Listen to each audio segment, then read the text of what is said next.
Do you have a 1965 Washington quarter hiding in your pocket change right now? Before you spend it without a second thought, you might want to take a closer look. While the vast majority of 1965 quarters are only worth their face value of 25 cents, a rare and fascinating error coin from that year has been known to sell for more than $7,000 at auction. That's not a typo. One small detail could turn an ordinary coin into a serious payday. In this guide, we'll walk you through everything you need to know to spot one of these valuable coins. From understanding the famous silver transition error to identifying subtle features collectors look for, you'll learn how to examine your coins like a pro. We'll even cover how you can estimate the condition, or grade, of your coin right at home. Let's start with what makes the 1965 quarter so interesting. That year marked a major change in U.S. coin production. Prior to 1965, quarters were made from 90% silver. However, due to rising silver prices and shortages, the U.S. Mint transitioned to a copper-nickel clad composition. These newer coins contained no silver and were much cheaper to produce. But during this transition period, a small number of quarters were accidentally struck on leftover silver planchets from 1964. These are what collectors refer to as silver transition errors. So how can you tell if you have one of these rare coins?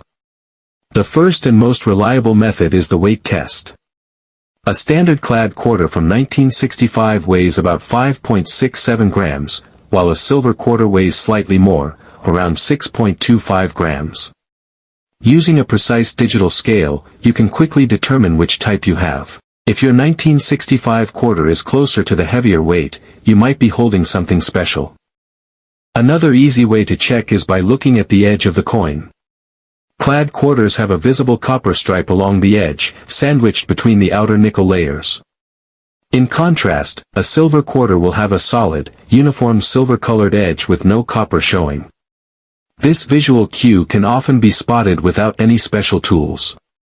Now let's talk about mint marks. Interestingly, most 1965 quarters do not have mint marks at all. During that time, the mint removed them to discourage coin hoarding. However, any unusual markings, inconsistencies, or striking errors could increase a coin's value. While mint marks themselves may not play a major role for this specific year, overall rarity and condition certainly do. Speaking of condition, grading your coin is another important step. Coin grading refers to evaluating how well preserved a coin is, ranging from heavily worn to nearly perfect. Collectors use a standardized scale, often from 1 to 70, to determine a coin's grade. While professional grading services offer the most accurate assessments, you can do a basic evaluation at home. Start by examining the high points of the design, such as George Washington's hair and the eagle on the reverse side. Are the details sharp and clear, or are they worn down? Look for scratches, discoloration, or signs of heavy circulation.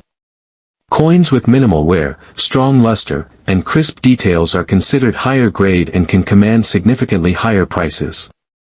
Lighting is key when inspecting your coin.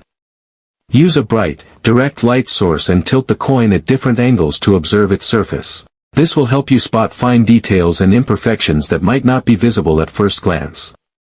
If possible, compare your coin to images of graded examples online to get a better sense of where it falls on the scale. Finally, if you believe you found a rare or valuable coin, the next step is deciding where to sell it. You have several options, including online marketplaces, coin dealers, and auction houses. Each has its pros and cons. Online platforms may offer a wider audience, while reputable dealers can provide quick and reliable transactions. Auction houses are often the best choice for rare, high-value coins, as they attract serious collectors willing to pay top dollar. Before selling, consider having your coin professionally graded and authenticated.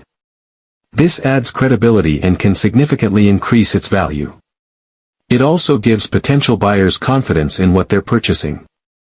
In conclusion, that ordinary-looking 1965 quarter in your pocket might not be so ordinary after all. By understanding the silver transition error, learning how to test for silver content, and carefully evaluating your coin's condition, you could uncover a hidden treasure.